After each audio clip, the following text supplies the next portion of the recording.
Fala pessoal, mais um episódio aí do Calpcast e hoje eu trouxe um convidado, um empresário aqui que vocês vão gostar muito, o Elan.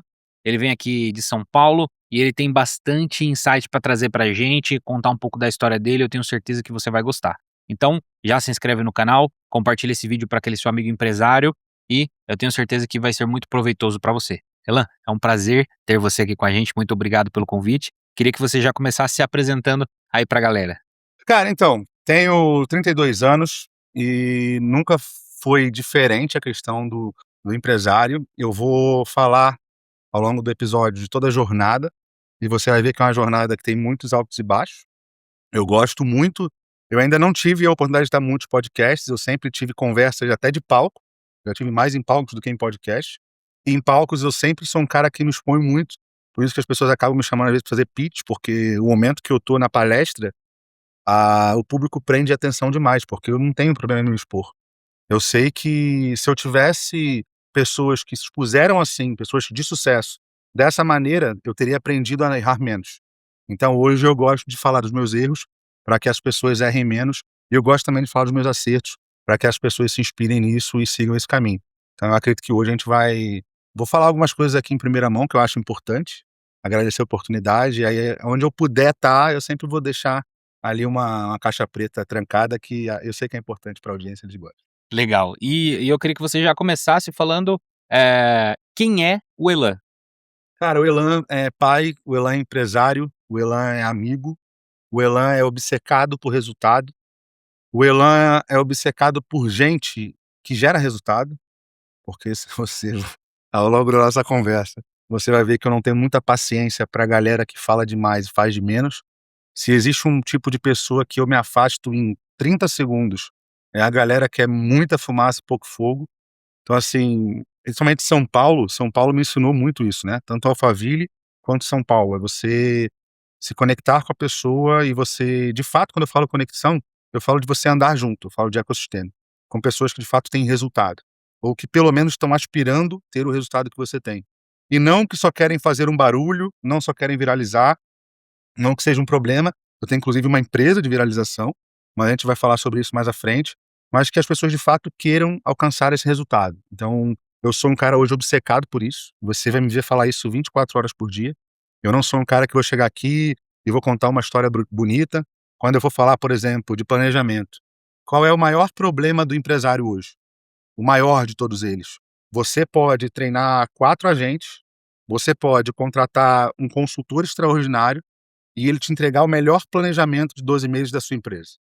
Você pode ir num treinamento de 4 dias, como eu e o Sérgio tivemos agora, o Founder-led Growth da G4, só que nós tivemos pessoas que estavam sentadas ao nosso lado, que saíram num treinamento da G4, a qual o Alfredo é o nosso advisor, e falaram assim: "Cara, aqui tem tudo que eu precisava ouvir.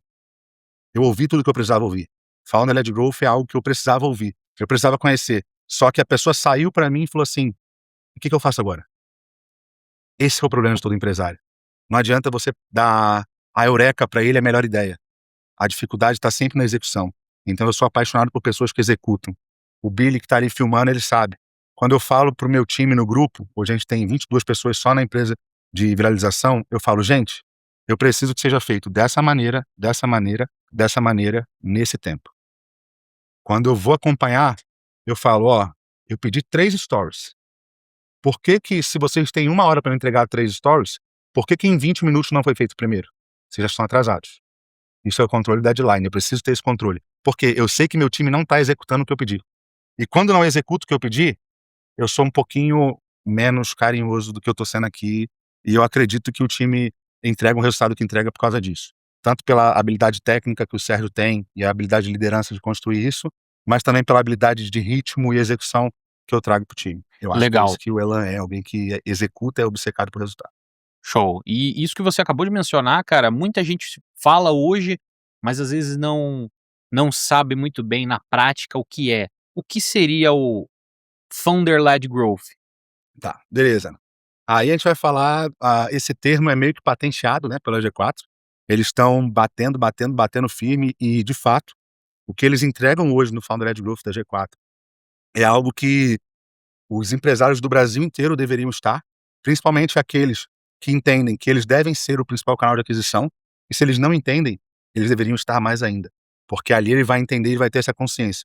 Quando a gente vê hoje, a gente tem founders que quando eles se posicionam como canal, e eu vou explicar o termo, se posicionam como canal, a receita deles chega a aumentar, eu não falo de faturamento, falo de receita, 30, 40%, só porque o cara se posicionou como canal. Por que que eu deveria me posicionar como canal? Porque nós estamos cansados, irmão, de Jequiti, por exemplo. Que você está assistindo uma parada, vê uma interrupção e pum, Jequiti. A gente está cansado de você estar vendo no YouTube e vem Princípia, anúncio. As pessoas estão com ranço disso, porque elas estão ali para ver um filme e não para receber um anúncio. Agora, quando você fala assim, cara, eu acompanho o João Adib. Cara, sinceramente, você acha que o João Adib se posicionar tendo um avião da CIMED vai fazer com que você compre um Tadalafila da CIMED? Não. Só que no seu subconsciente, ele é um herói do Brasil. Ele é um cara que está lutando pelo pequeno empresário. Ele é um cara que, quando teve a enchente, ele pegou dinheiro da CIMED e injetou. Então ele acaba se tornando um herói do Brasil. Então eu não vou só comprar a CIMED porque o João se posicionou, e sim porque ele entendeu que é canal de receita para a empresa. Ele não vende infoproduto. O João não vende infoproduto. As pessoas acham que você só se posiciona como canal se no seu perfil principal você for vender alguma coisa. Mas isso que você falou do as pessoas têm a percepção, quando vai comprar um produto dele como herói, dele ajudando o empresário, tudo isso é intencional e você acredita que é um posicionamento de um arquétipo dele? 100% intencional. Quando a gente fala de Founder-led Growth, o termo significa o fundador liderando o crescimento. Então hoje, o mercado está 100% cansado de só comprar o produto. Você quer um exemplo? Virgínia. Irmão, o que é o sucesso da WePink? Como é que você explica o sucesso da WePink? A WePink veio abrindo loja 2, 3, 10 por mês e ninguém percebeu o que estava acontecendo. Ela fez um lançamento no Cruzeiro do Neymar, 28 milhões de reais. E aí, de onde vem a WePink? A WePink vem de uma legião de pessoas que segue a Virgínia e fala, para onde ela comprar, nós iremos. Então ela movimenta mercado. Mas isso tudo vem do founder. As pessoas estão falando assim, mas ela é uma influenciadora. Sim, ela é influenciadora até o momento que ela fale assim, eu sou Virgínia, eu estou aqui no Calpcast, se você quer um link na bio, etc. Ela está usando a influência dela para vender a tua empresa ou o teu produto. A partir do momento que ela usa a influência dela para o negócio dela, ela é uma fundadora. E é exatamente isso que ela está fazendo.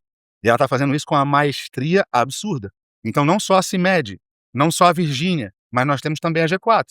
Você tem o Alfredo com um posicionamento, você tem o Nardon, que é o mais calado, que nem aparece, mas que é um mago, um cara muito sábio, e você tem o Tales, que é o cara polêmico, o cara que fala de política, o cara que fala de Alexandre o Grande, Aristóteles. O governante. É o governante. Quando você vai falar de arquétipo, você vai entender que o Tales é exatamente o governante. Talvez o Nardon, ele vem mais pro sábio. Quando você vai pro Alfredo, ele já é mais o mago. Que ele é o cara que você vai, se você olhar o YouTube dele, você vai sentar, ele vai te dar um insight que vai acabar com o teu planejamento estratégico, vai mudar tudo. Então, ele é o mago, ele é o bruxo.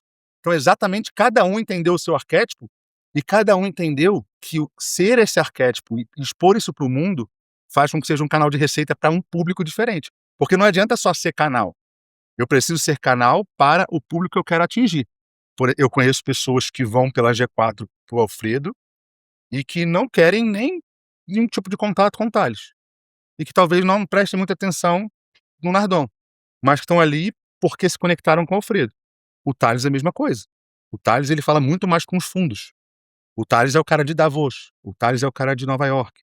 O Tales é o cara que ele tem essa conversa mais bilionária. Então, cada um conseguiu se posicionar e, por causa disso, é o sucesso que é. Esse ano eles estão projetando 750 milhões de reais. E foi tudo estratégico, esse posicionamento, porque a gente vê uma mudança, porque o Tales, ele era um cara que usava minimal, era uma roupa diferente, era um posicionamento diferente. Aí ele entendeu que, pô, não dá pra falar de bilhão com esse posicionamento. E ele se posicionou diferente. Você vê hoje ele com uma vestimenta de governante, uma vestimenta de alguém que entende igual você falou, de bilhão, né? Sim. Quando você vai olhar, principalmente os que eu acompanho mais de perto, que é o Tales e o Alfredo, você consegue pegar o arquétipo, a teoria de marketing do arquétipo, e você consegue personificar neles. Se você olhar o governante, o Tales é de fato o governante. E às vezes o governante rebelde. Porque ele não é só o governante. Ele fala, foda-se, Demita extremista. se você não gostou, demite todo. Eu estava na sala de aula com ele e ele falou, estamos implementando inteligência artificial em todos os setores da minha empresa. Meus funcionários têm 3 meses para aprender. Quem não aprender está na rua. Isso é o governante. Agora, quando ele vai para um programa de TV de comédia e os comediantes começam a falar das polêmicas dele, e ele vai, zoa uma, zoa outro e xinga, aqui ele já está mais no arquétipo rebelde. Porque o governante ele não vai fazer isso. Então você consegue personificar. E eles entenderam tanto isso que eles transformaram isso em receita. Você falou da roupa. Cara, se você olhar o Alfredo hoje, pô, é o Faria Limer ali e tal, e tá sempre cheio de gente, cheio de amigo, tá em todos os lugares. O Tales, ele é o governante. O Tales é inacessível.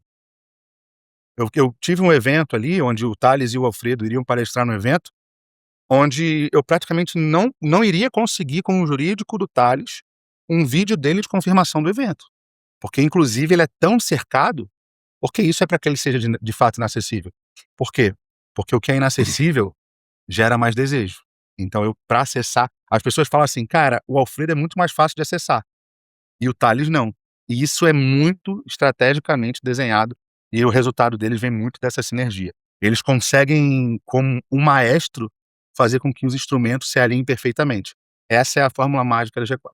Legal, e vamos trazer isso para a prática, com um caso. Vamos supor que tenha um empresário, e ele é low profile, mas ele quer se posicionar, ele é um cara que tem ali uma rede de franquias, por Ótimo. exemplo.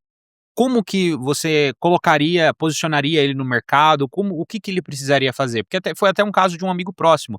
Ele falou, cara, eu tinha ali uma rede com muitos seguidores, mas um amigo meu que era muito famoso teve a criança dele sequestrada, fiquei com medo, privei a minha, excluí tudo e comecei a ser low profile. Mas eu entendi que agora o mercado precisa de mim. Então, como que esse cara se posicionaria? Usando o João Adib novamente, ele também teve o caso de sequestro, né? E isso gera uma marca. Então eu não posso dizer para ele assim, agora você vai se blindar de aparecer porque houve um caso de sequestro próximo e você teve medo. Eu não posso validar esse comportamento dele, por mais que eu acho que é plausível. Tô falando da família dele e estado de São Paulo, que é extremamente perigoso.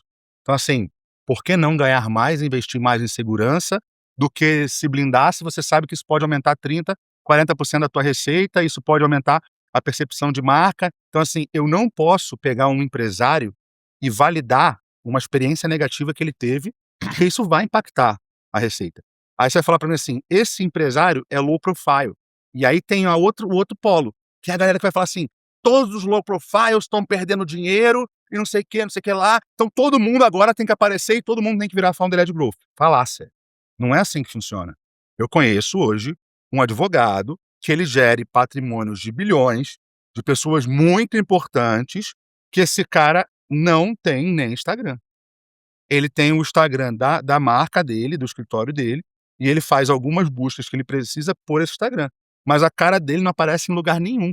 E ele é extremamente low profile. E a partir do momento que ele botar o rosto dele numa rede social, numa revista, num palco, cara, uma boa parte desse patrimônio que ele gere e desses clientes que ele tem, ele vai perder. Porque esses caras não querem que quem tá do lado deles se exponha. Porque esses caras querem ter segurança, esses caras grandes. Então, assim, a gente precisa entender. O cara trabalha com licitação, o cara trabalha com governo. Esse cara é o momento dele se expor. É estratégico pra ele se expor. Então, assim, Founder-led Growth, ele vai fazer com que o cara seja canal de aquisição, canal principal, e aumentar toda a distribuição disso. Agora, qual é a necessidade realmente do mercado dele para que ele apareça? Você falou do teu exemplo, do teu amigo, que ele tem uma rede de franquias. Então, para mim, é varejo. Varejo, eu não tenho nenhum tipo de dúvida que o Founder-led Growth é assertivo. Alfredo vem de varejo. Mas vamos botar um outro exemplo, que é da minha área, porque eu venho da área de óculos. Eu era perseguidor nato do Caíto. Nato. A gente tinha 12 lojas de óculos e eu falava assim, cara, eu vou botar a loja no shopping, meu alvo é a Chili Beans. Enquanto eu não fechar aquela Chili Beans ali, eu não vou descansar. Então, por que o Caíto criou tudo isso? Se ele era um cara, se você assistir, a galera que tá assistindo mais nova não teve isso de jeito nenhum, que é o Geração de Valor lá atrás, meu sucesso.com. Eu peguei o case do Caíto no meusucesso.com. Ele falando que ele foi para Nova York, comprou os óculos, tipo camelô mesmo, e veio e trouxe pro Brasil. Cara, Foundry Growth. É a história dele, é a jornada do herói. O mundo hoje, ele é viciado em ouvir histórias dentro do mesmo padrão. Isso se chama a teoria do herói de mil faces de Joseph Campbell. Dentro das minhas consultorias, eu sempre falo que quando um empresário, um médico, ele vai montar uma palestra, ele precisa montar essa palestra dentro dessa teoria que nós conhecemos como a jornada do herói, que é o mundo comum, chamado para aventura, a recusa do chamado, porque o nosso cérebro, ele aprendeu desde sempre a ouvir histórias dentro desse padrão. Eu vou te perguntar agora, quantos filmes da Marvel você já assistiu? Nossa, muitos. 30, pelo menos? Sim. Me diz qual história desses 30 era diferente, totalmente outlier, que mudou. Fala assim, cara, essa história aqui mudou. São 30 filmes iguais, só muda o personagem e você vai no cinema 30 vezes pra ver o mesmo filme, pô. Por que o mesmo filme? Porque a história é a mesma, irmão. Só que muda que o Homem-Aranha deixou de ser Homem-Aranha e virou Batman. E o Batman agora, o que eles vão fazer? Pô, o Jornada do Herói não tá mais ficando tão legal. Então vamos pegar todo mundo e jogar dentro do filme, e a gente vai fazer o quê? Contar o mesmo filme de novo, só que agora tem todo mundo. Porque eu preciso trazer o pessoal pro cinema. Então a jornada do herói é o jeito que a humanidade aprendeu, e o Joseph Campbell zerou o jogo em storytelling para contar histórias e para absorver histórias. E quando a gente está falando de founder-led growth, pô, o maior exemplo do Brasil hoje é Flávio Augusto. O que é Flávio Augusto? Como é que é a história do Flávio Augusto? Irmão, eu acompanho o Flávio Augusto desde 2000, sei lá quando. Powerhouse, fui em todos. Geração de valor 1, 2 e 3, todos. Pontos de flexão, todos. Li 60 mil vezes, todos. A história dele é baseada em Joseph Campbell. Eu estava no ônibus, indo do Jabur e tal, e aí de repente eu estava lá e eu vi que a escola de idiomas ia dar certo. E agora, o que eu faço? A escola de idiomas deu certo. Cara, mas eu não tenho mais dinheiro, 20 mil do cheque especial da minha esposa, vou pegar, é o que? O chamado da aventura. Ele estava no mundo comum, dentro do ônibus, agora ele foi chamado para aventura. Então ele vê ali e ele de repente encontra com um mentor, e aí começa a adversidade, a primeira caverna, o primeiro limiar, até que ele vem com o retorno com o Elixir. O que é o retorno com o Elixir? A WhatsApp se torna a maior escola de idiomas. E aí ele recebe uma proposta do Carlos Wizard lá atrás, e depois de muitos anos, o Carlos Wizard vira sócio dele. Então, por que o Flávio Augusto hoje é tão valorizado como a Trinca, a MLS? Porque ele sabe dominar a jornada do herói e contar isso como ninguém. Você está falando hoje que ele é um cara que só tem narrativa? Não. Ele é um cara que sabe pegar o resultado dele e transformar isso numa história boa de ser contada. É isso que é Founder-led Growth. Você precisa mostrar para as pessoas que você, de fato, é alguém interessante. E aí elas vão começar a olhar para você. E aí você vai se tornar um funil. E elas vão entrar no seu funil e vão encontrar o seu produto. Muito bom, cara. Cara, você consegue falar, eu fiquei interessado, você consegue falar mais nesse livro que você falou? Herói de mil faces. Isso, é o Herói de Mil Faces? Aham. O que ele explica pra pessoa? A pessoa, ela precisa, construir uma narrativa sobre a história dela, um storytelling? O que o livro traz? Tá. O Herói de Mil Faces, ele vai falar: existe um método para se contar e para absorver uma história. O que muda são os personagens. Se você quer que a sua história te posicione, se você quer que a sua história te venda, você precisa seguir esse passo a passo. O que ele vai te dar é um framework. Só que as pessoas não entendem que Joseph Campbell é um framework. As pessoas acham que ele tá simplesmente falando sobre histórias. As maiores vendas, eu trabalho com venda complexa há muito tempo. Venda complexa que eu digo é venda acima de R$ 500 mil, que tem mais de 1, 2 stakeholders, que você tem que vir para conselho e passa por não sei onde. Então, assim, são vendas grandes, a venda que chega a 20, 30 milhões. Então, quando você vai para esse tipo de venda, é muito mais difícil você conseguir usar uma jornada do herói. Porque os caras vão ficar full em dados, dash infinito, vai reunião, vem o diretor de cadeira tal, etc. É muito mais complexo. Agora, quando eu estou falando do B2C, quando eu estou falando de uma venda um pouco mais emocional, uma venda de mentoria, uma venda de franquia, uma venda de produto, cara, o storytelling é 80% do resultado. Quer ver como é que o storytelling e a narrativa é impressionante? Eu fui gestor de crise do estado do Rio Grande do Sul, durante a enchente. Fiquei 10 meses lá. E aí eu vivi Eu falo pra todo mundo que lá eu reencontrei a minha humanidade. É um momento da minha vida onde eu falei assim: "Cara, ali eu reencontrei minha humanidade". Um dado importante é que a gente sabe que mais de 10.000 pessoas morreram naquele lugar. Isso deveria impactar as pessoas de alguma maneira. Um número muito grande de pessoas que morreram no Rio Grande do Sul. E esse número 10.000, tá, é hipotético pra história, porque daqui a pouco vão falar que eu tô trazendo um dado que não existe. Mas eu vivi um momento onde eu vi uma família que a casa estava 9 metros debaixo d'água e estava vários carros na rua e um córrego descendo, e esse pai estava agarrado no poste, segurando a mão da mãe, que estava tentando segurar a filha e não conseguiu. E esse cara solta o poste, consegue segurar a filha, devolve ela para a mãe agarra no poste, e infelizmente a correnteza leva esse pai e ele vem a óbito. E a gente não conseguiu encontrar o corpo dele. E depois aquela mãe, ela vem a público e fala: "O meu marido foi o herói que salvou a minha família. E por causa disso, a minha filha, ela pode ter um futuro, ela pode casar, formar a família dela, mas o meu marido deu a vida dele pela nossa família". A pergunta que eu te faço é: qual das 2 histórias que eu contei te gerou mais emoção? Essa com certeza. 10.000 pessoas ou um marido que morreu? O marido que morreu. Por que uma pessoa morrendo te impacta mais do que 10.000 pessoas que morreram? Porque você contou a história dela. Isso é storytelling, isso é narrativa.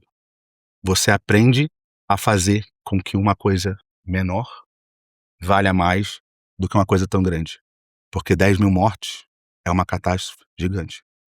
Uma pessoa morrer numa correnteza, por mais que seja um pai de família, não é comparado a algo tão grande. Só que, provavelmente, não sei quem está assistindo aqui, não sei se você é pai, mas se quem está assistindo for pai, ele vai falar assim: eu faria a mesma coisa. Então eu estou fazendo meu ouvinte se colocar no lugar da história.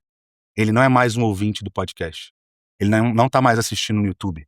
Ele se tornou parte da história. A partir do momento que você faz isso com serviço ou produto, ele acaba se tornando parte. É assim que você cria comunidade. Muito bom, cara.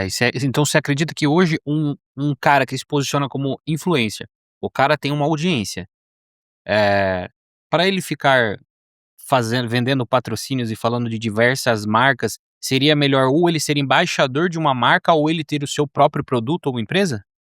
Cara, então, a gente tem. Aqui a gente está falando de algumas posições diferentes, né? O influenciador, ele vai pegar a audiência dele e transferir essa audiência para uma marca, né? Quando eu falo ele embaixador e influenciador ainda está na mesma posição. Quando eu vou falar do próprio produto, eu estou falando dele como empresário. Ele não está mais como influenciador. Ele agora é empresário. Eu preciso que ele entenda que a dinâmica muda totalmente. As pessoas não vão olhar para o produto dele só pelo poder de influência que ele tem. As pessoas vão olhar para o produto dele por quanto de gente ele arrasta naquilo ali, pelo resultado que ele gerou. Então é um jogo que ele precisa entender se ele está disposto a jogar. Porque ele sair de influenciador, que é só ele botar um link, ele botar uma bet, ele botar sei lá o quê, você clicar e você cair dentro do funil, é uma coisa. Agora, quando você é empresário, a tua imagem pode impactar o teu negócio. A tua rede de relacionamentos pode impactar o teu negócio. Uma notícia pode impactar o teu negócio. Alguma coisa que acontece, um escândalo pode impactar o teu negócio. Então, quando você é como influenciador, a pessoa ela fala assim: ok, eu vou entrar porque eu acredito no que ele fala. Agora, quando é empresário, você está abrindo um leque muito maior que você precisa ter uma rede de cuidados muito grande. Cara, imagina o cara que é influenciador, está gerando um link, etc., fez tantos milhões, só que a gente sabe que esses tantos milhões foi comissão pelo link que ele colocou. Agora imagina esse cara que é influenciador, que está acostumado a viver uma vida milionária, vem, abre o próprio negócio, tem uma rede de produtos, acaba não pagando imposto, é preso pela Polícia Federal. Porque esse aqui é outro jogo. Outro jogo. E ou talvez ele trata mal um funcionário, e esse funcionário vai, pum, e joga na rede de fofoca, sai no choquei, alfinetei, pum. Por quê? Porque ele não está acostumado a jogar o jogo de empresário. Ele está acostumado a jogar o jogo de influenciador. Eu vendo a minha influência em troca de um valor. Aqui, só a influência dele não basta. Aqui ele vai ter que aprender sobre gente, aquele vai ter que aprender sobre vendas, aquele vai ter que aprender sobre gestão, ou se ele for alguém com muito poder aquisitivo, ele vai ter que trazer pessoas que são especialistas. Só que se ele ainda não tiver pelo menos um conhecimento de mediano para avançado, essas pessoas podem acabar enrolando ele. Então o jogo do influenciador para o jogo do empresário é bastante diferente, mas eu acredito sim que para você construir um negócio que tenha longevidade, eu acredito que ainda assim seja o jogo do empresário. Por mais que a gente saiba que o dado é que 80% das empresas morrem, hoje, quando você olha para um influenciador sentado numa mesa, ele é visto de um jeito. Quando você olha para um empresário que tem resultado sentado numa mesa, ele é visto de outro jeito. Porque as pessoas entendem que não é só sobre o número, não é só sobre uma rede social. Aquele cara, ele gera um impacto além da audiência dele. Por mais que a gente esteja falando de founder-led growth. Esse cara aqui, ele emprega hoje 200, 300 pessoas. Esse cara aqui hoje tem 50, 60 lojas. Então as pessoas entendem, a sociedade entende o impacto que esse cara como empresário gera. Então a gente precisa separar o influenciador do empresário. E quando a gente está falando de founder-led growth, não é só transformar o empresário num influenciador. Não é esse o objetivo. É pegar o que esse empresário tem de resultado, de cultura, e fazer com que essa mensagem se torne um ativo que seja distribuído em diversos canais e que essa mensagem faça com que ele seja um canal. Não é só que ele tenha influência para que o produto dele venda, mas sim que a mensagem que esse empresário carrega alcance o público final e isso se torne um canal. Entendi. Então isso é uma parte do que vocês entregam na empresa que você falou de viralização. Fala um pouco Uhum. mais dela, o que é essa empresa, o que vocês fazem ali? Legal. Ah, a tua audiência, você falou para mim que a maioria são empresários, certo? E muitos deles provavelmente são reféns do tráfego pago. A gente sabe como o tráfego pago vem sofrendo bastante coisa para não jogar aqui a meta, dar um shadow ban na gente no Instagram, mas a gente sabe como o tráfego pago ele vem cada vez mais ficando oneroso. A gente tem hoje empresas que cresceram em questão de CAC, receita de CAC, 300% de custo. 300%. O CAC aumentou 300%. E aí eu fico perguntando, beleza, você tinha um planejamento de R$ 1.000 para botar em anúncio, para trazer tantos leads, agora você sabe que você vai ter 1/3 disso. Eu tô falando que eu tô dando 1/3 a menos da tua performance. O quanto isso é absurdo, cara. Falando de tráfego pago. Então hoje a gente se posiciona não só como uma empresa de viralização, de estratégia, produção de conteúdo e distribuição desse conteúdo, mas nós nos posicionamos como uma empresa de tráfego orgânico. Porque qual é o poder do orgânico? Se a sua audiência te segue, comenta, direct, e ela vem, e ela assiste seus stories, e ela interage, a meta vai mostrar para ela, o algoritmo vai mostrar para ela o teu conteúdo, e ela vai ficar sendo nutrida até que isso vire uma venda, certo? O tráfego pago não.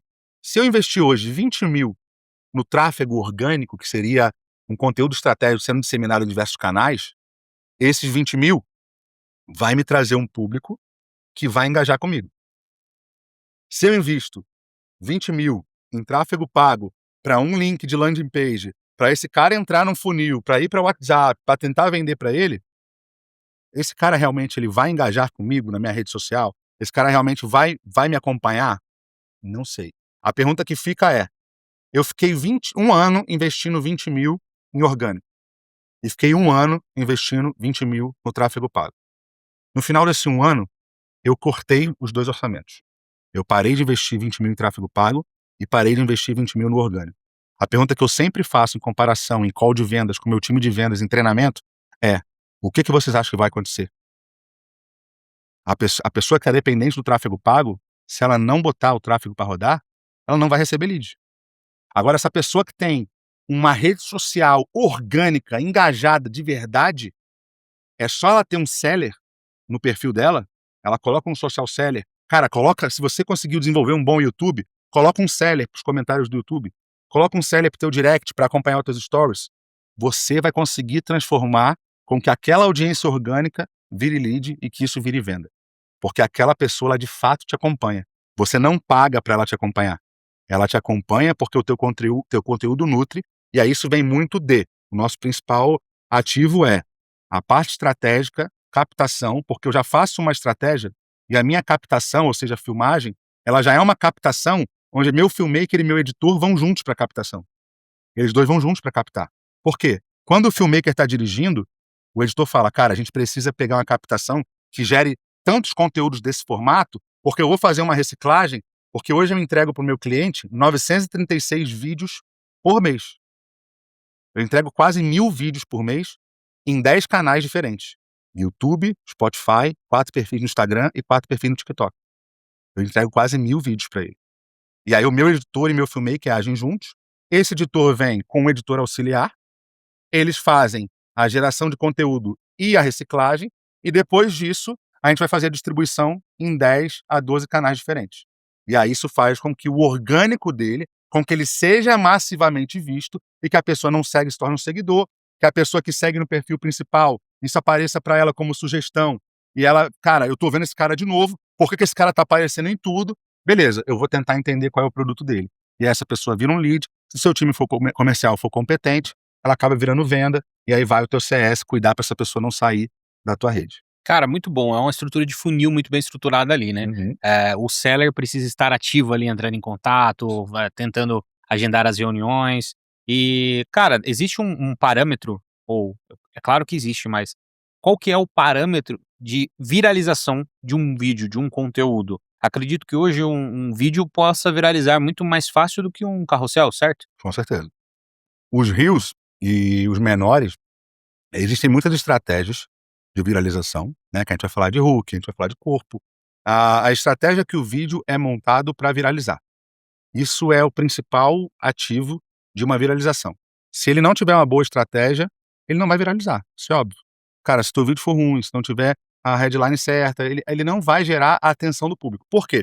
O que que é uma viralização? Viralização é você conseguir transformar a atenção em disseminação. Esse é o principal ativo de uma viralização. Eu preciso reter a atenção da minha audiência, que ela fique por determinado tempo interessada naquele conteúdo, interessada suficiente que ela envie para outras pessoas. Porque a viralização, ela não vai ser feita só pelo algoritmo. O Instagram não vai chegar para mim e falar assim, pô, gostei do Elan, tem olho azul, vou viralizar. Não, não faz isso. Ele vai olhar e vai falar assim, pô, as pessoas estão compartilhando o conteúdo do Elan. A gente tem o caso da Natália Beauty. Por que a Natália Beauty viralizou a situação do vídeo dela? Porque é muita gente enviando para muita gente. Então o Instagram entende que as pessoas querem saber sobre aquilo, sendo bom ou ruim. Isso não é problema da meta. Eu falo que o número, ele não tem sentimento. As pessoas falam assim, ah, não bati meta. Eu olhei para o quadro do dashboard ali, meu resultado está 0. Esse número está de implicância comigo. Ué, o 0 está de implicância contigo? Seu resultado é 0. É você que tinha que tomar vergonha na cara e fazer o resultado. Então a meta, ela não tem sentimento. Ela não tá olhando o que você acha. Ela não tá de perseguição com você. Ela tá olhando e falando assim, essa pessoa é interessante? Esse assunto é interessante? Então eu vou mostrar para mais pessoas. Mostrou para mais pessoas? Opa, essas mais pessoas se interessaram. Eu vou mostrar para mais pessoas. E isso cria uma cadeia onde o próprio algoritmo te acelera. Mas para isso, você precisa ter uma estratégia que seja interessante, que retenha a atenção e que seja viral. Eu não gosto de viralização a qualquer custo. Eu acredito que aqui a gente pode ter cortes que vão viralizar por serem interessantes e por agregarem valor. Esse é o tipo de viralização que eu acredito. Mas tem gente que quer viralizar a qualquer custo. Eu tive um cara que é do meu time, que quando eu fui gravar com um empresário muito grande, ele falou assim, Elan, você deveria chegar para ele e falar assim, meu irmão, do teu produto você entende, mas do meu produto, quem entende sou eu. E a gente vai estar com a câmera, a gente faz um corte e joga isso na internet. Vai viralizar. Claro que eu usando a imagem dele e a cadeia de distribuição que ele tem, isso ia viralizar, porque apareceu um confronto. Só que eu estava indo fechar um negócio com esse cara. E o empresário, ele é muito movido pelo ego. Se eu vou fechar um negócio com esse cara e ele sente que eu estou confrontando ele para viralizar, eu viralizo e perco um negócio. E aí eu te pergunto, qual é a sua principal motivação? É viralizar ou ganhar um negócio? A minha é ganhar negócio, porque eu já te falei que eu sou o cara do resultado. Viralização, para muitos, é só o objetivo fim. Porque depois que eu viralizar, eu vou ter minha vida realizada. Você pode ter ganho, irmão, 100 mil seguidores num vídeo que viralizou. Razões para acreditar. Você foi lá e salvou um cachorro atropelado e virou o herói do cachorro atropelado. A pergunta que eu te faço é: e aí, o que mudou a sua vida isso? 100 mil seguidores mudou a sua vida? Você está conseguindo monetizar isso? Não. Então a sua viralização, ela precisa ter uma estratégia, precisa ter um propósito para que a pessoa compre teu produto ou serviço, ou para que você esteja num palco, ou para que você saia em revista, para que aquela viralização se torne autoridade no teu meio, que essa autoridade se torne venda, pô. Senão não faz o menor sentido viralizar. Viralizar por viralizar, você vai ser um grande palhaço com 3 milhões de seguidores. Muito forte. É. E cara, hoje a gente vê, igual você falou, a gente vê muita gente viralizando de forma errada com trend, com dancinha, fazendo isso aí, né, cara. O cara atrai diversos seguidores, diversas visualizações, mas não consegue monetizar isso em venda. Então ele precisa passar por uma estratégia ali de reformular o posicionamento dele, né, ou estruturar um arquétipo, com quem ele vai conversar, com quem ele vai falar, para que ele consiga trazer o cliente certo ali, né. Então é o que ele posta, como ele posta e pra quem ele posta. Isso. Cara, a viralização que você falou da dancinha é tão forte que eu tô quase fazendo uma dancinha, sabia? Isso aqui é bom que a galera vai pegar e vai viralizar. Tem uma trend de um aplicativo de IA, do negócio da Copa, que, cara, eu falei: "Eu vou fazer essa merda, não é possível". Que é não sei o quê, Casemiro, aí os caras vai fazendo tipo a comemoração do Aham, gol, sei, sei, sabe qual é? sei. Eu vejo esses vídeos umas 60 vezes por dia, cara, no meu story. Aí eu vejo, tá, um molequinho de 3 anos, aí depois é um casal fazendo, aí depois são os senhores fazendo. E aí o aplicativo conseguiu viralizar tão incrível, só que aí é o que eu te pergunto, eu vi algum influenciador fazendo essa trend? Não. Isso é o aplicativo gerando infinitos milhões de reais em anúncio para que eu vire um cliente do aplicativo, porque ele está usando a Copa, uma viralização de conteúdo para chamar a minha atenção e para conseguir o meu dinheiro. E tá quase, porque eu tô quase entrando no aplicativo e olha que eu nunca fiz dancinha na minha vida, só para fazer o Casemiro lá no dia do jogo do Brasil. Mas irmão, isso aqui foi uma pessoa viralizando para ganhar seguidor? Não. Isso foi uma empresa usando um assunto do momento, que é uma trend, que é top trending no Twitter, global, que é a Copa do Mundo, para chamar a atenção de um possível usuário e fazer esse usuário virar cliente. Se você conseguir viralizar assim, aí sim, você se torna uma pessoa relevante, você vai ser muito bem monetizado por isso. Agora, se você for viralizar a qualquer custo, eu acredito que você vai estar nadando, nadando, nadando, e vai ser como muitos influenciadores que a gente conhece. Tem 2 milhões de seguidores, tu vai fazer uma publi com esse cara, ele não vende nada. Aí tu pega um cara que tem 40 mil seguidores, mas que é um influenciador local, que ele bota um link e vende 2 milhões na tua loja. Eu conheço hoje 3 founders que são amigos meus da Next Level. Cara, esses caras fazem 3 milhões por mês. Esses caras são influenciadores? Não.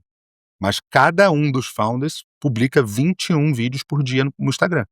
6 no perfil principal e 15 no Rio de Teste. Cada um dos 3.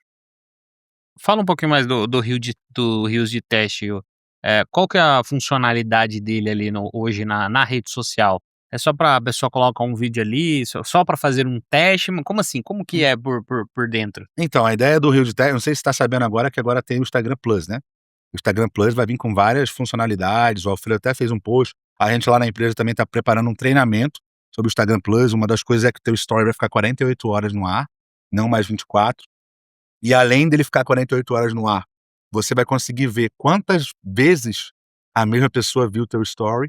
Então, por exemplo, cara, eu lancei lá o produto de barba dos Vikings.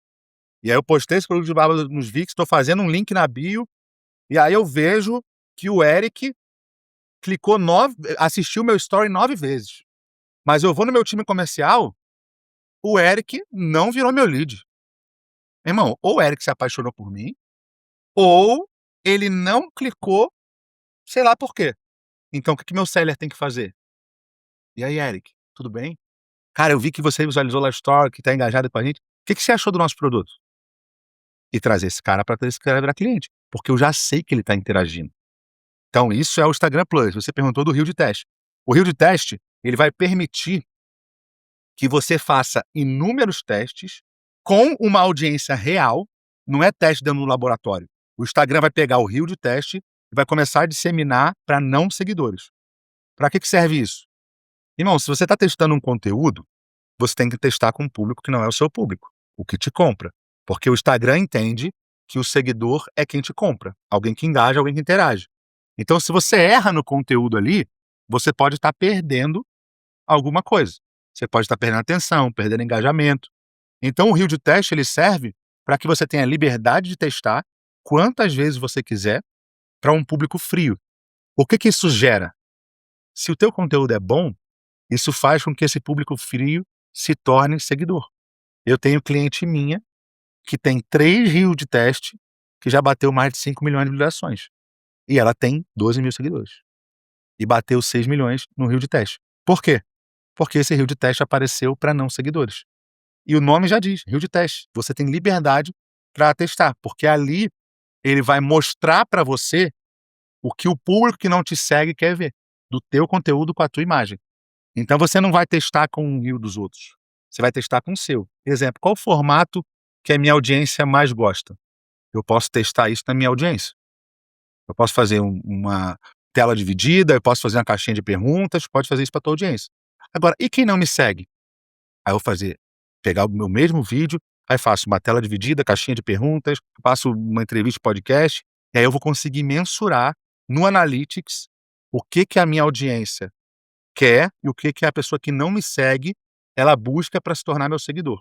Quando eu tenho essa clareza de dados, é o que é o famoso growth marketing, né? O digital growth. Você consegue transformar a rede social em uma máquina de vendas. Porque assim, irmão, se você hoje, com todo respeito, eu sei que tem gente que usa o Instagram como o Snapchat. Eu não sei se você sabe, o Story, ele foi comprado do Snapchat. O Instagram comprou o Snapchat porque ele viu que o Snapchat era estourado e o Story não existia. Então ele comprou o Snapchat, fez o Snapchat virar o Story do Instagram. E é de fato para você mostrar a tua vida, mostrar o teu dia a dia. Só que as pessoas, algumas delas só fazem isso. O story dela virou uma rede de fofoca para as recalcadas. Beijinho no ombro. O recalque passa longe. É isso que elas querem. Elas querem falar assim: olha como a minha vida tá melhor que a sua. Olha como eu não sei o quê. Velho, você vai transformar isso em monetização? Não. Então, sei lá, talvez eu seja o cara errado, sabe?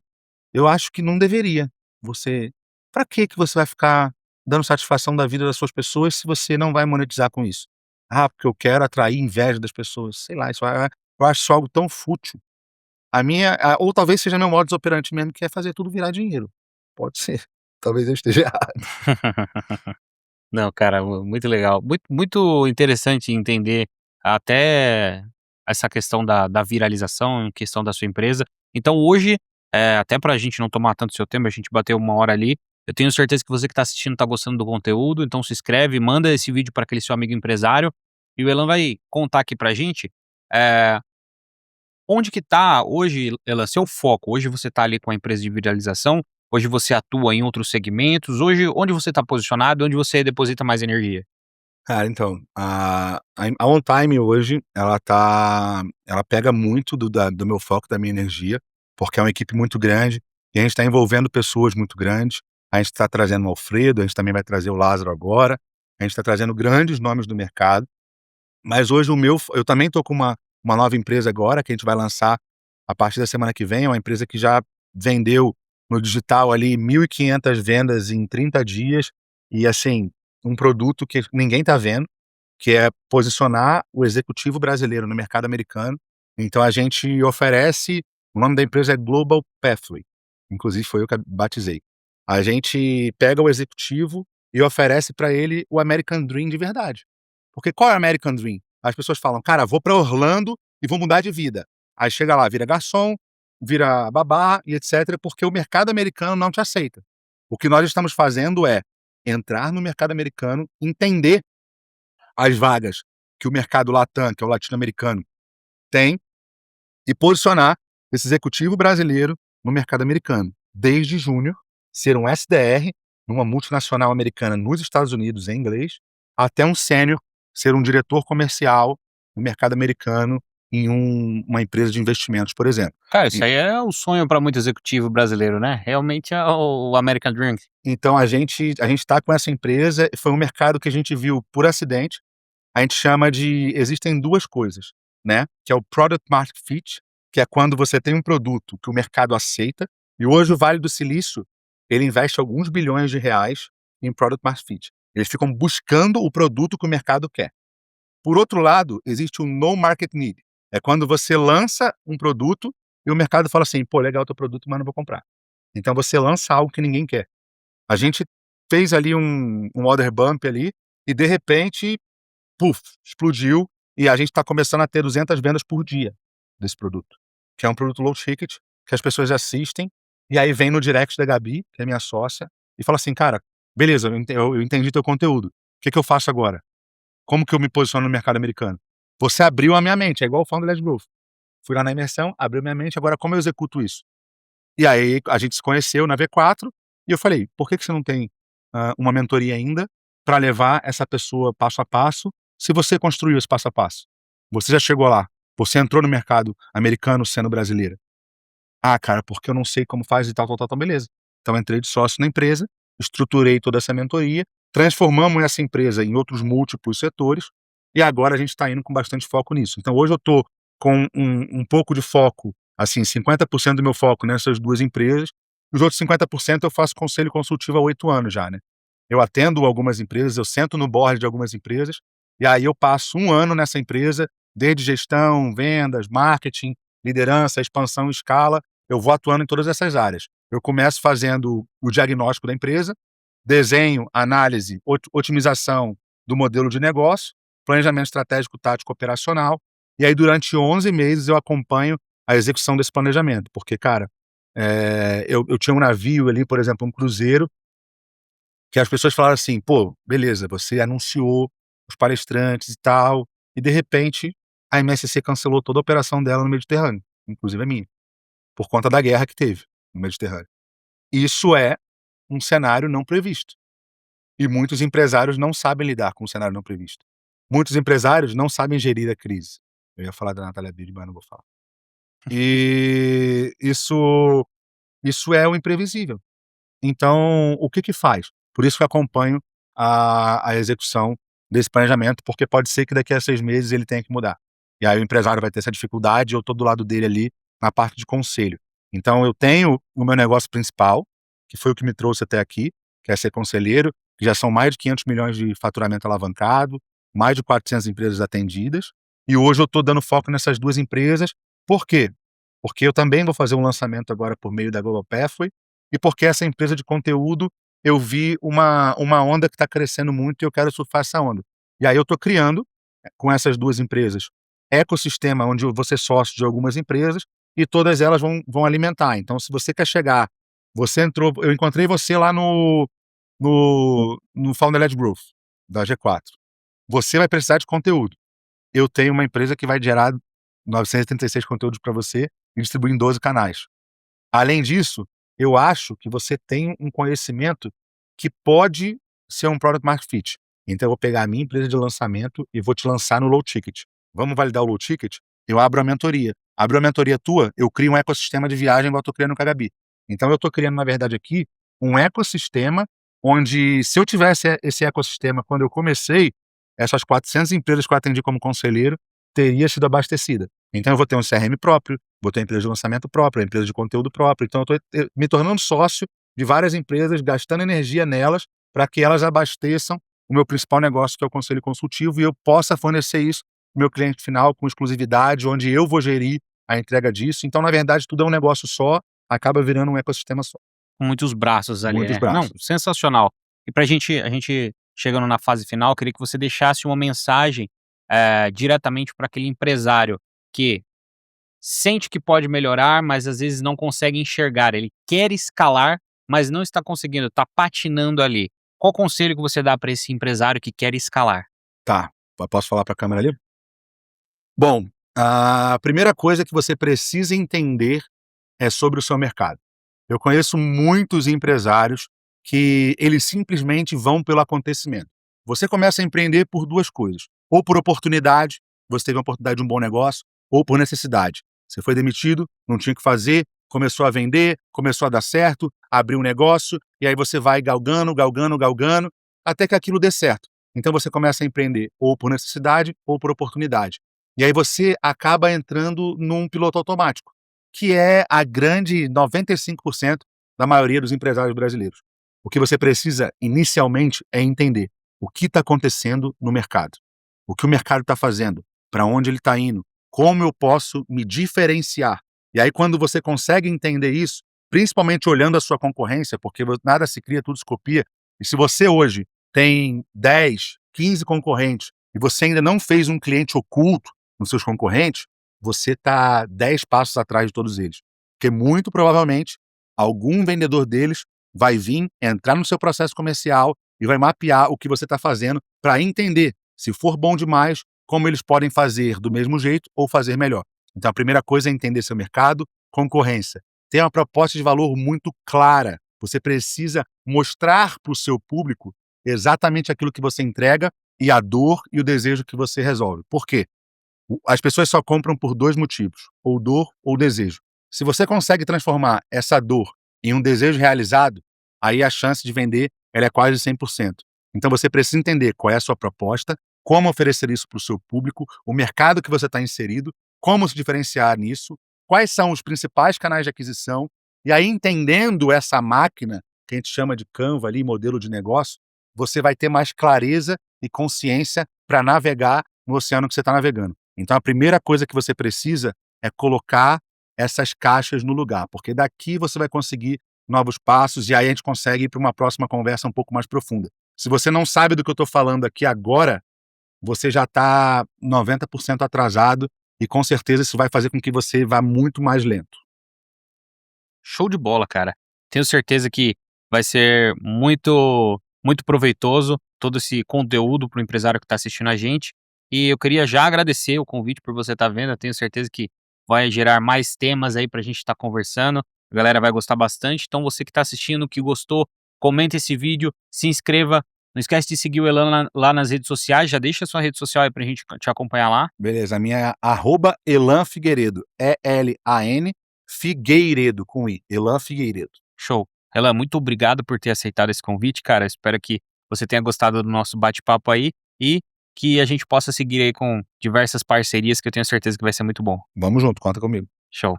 E eu te espero no próximo episódio. Até mais.